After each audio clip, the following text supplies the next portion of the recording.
கோடை காலம் தொடங்கிய பிறகும் தமிழ்நாட்டில் காலை வேளைகளில் பனிமூட்டம் காணப்படுகிறது. உளுந்தூர்பேட்டை, விராலிமலை, மணப்பாறை உள்ளிட்ட ஊர்களில் பனிமூட்டத்தால் வாகன ஓட்டிகள் அவதிக்கு ஆளாகியுள்ளனர். இது தொடர்பான முழு விவரங்களை எமது செய்தியாளர் ரமேஷ் பாபு வழங்க கேட்கலாம். ரமேஷ் பாபு, இது தொடர்பான முழு விவரங்கள். வணக்கம்.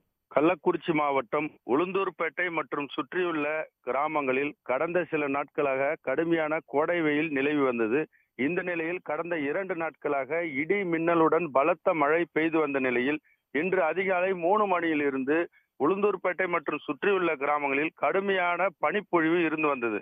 இதனால் உளுந்தூர்பேட்டை திருச்சி தேசிய நெடுஞ்சாலை, அதே போல் உளுந்தூர்பேட்டை சேலம் தேசிய நெடுஞ்சாலையில் செல்லும் வாகன ஓட்டுநர்கள் கடும் சிரமப்பட்டு தங்களது வாகனங்களின் முகப்பு விளக்குகளை போட்டபடி செல்லும் நிலை ஏற்பட்டது. மேலும் முன்னால் செல்லக்கூடிய வாகனங்கள் தெரியாத அளவிற்கு தங்களது வாகனங்களை கடும் சிரமத்தோடு ஓட்டி சென்றதாகவும் வாகன ஓட்டுநர்கள் தெரிவித்தனர்.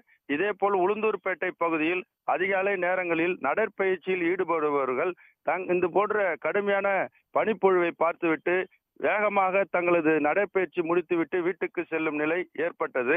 சிலர் கார் உள்ளிட்ட வாகனங்களில் செல்பவர்கள் இந்த பனிப்பொழிவை பார்த்து இந்த அழகினை ரசித்தும் செல்ஃபி எடுத்தும் சென்றனர். இந்த கடும் பனிப்பொழிவு காரணமாக காலை நேரத்தில் பல்வேறு பணிகளுக்கு செல்பவர்கள் மற்றும் சிறு வியாபாரிகள் தங்களது பணியை சிரமத்துடன் மேற்கொள்ளும் நிலை ஏற்பட்டது.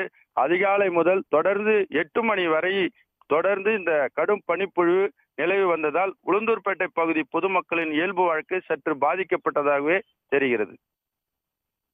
விரிவான தகவல்களுக்கு நன்றி ரமேஷ் பாபு. உடனுக்குடன் செய்திகளை தெரிந்து கொள்ள சன் நியூஸ் பெல் ஐகானை கிளிக் பண்ணுங்க.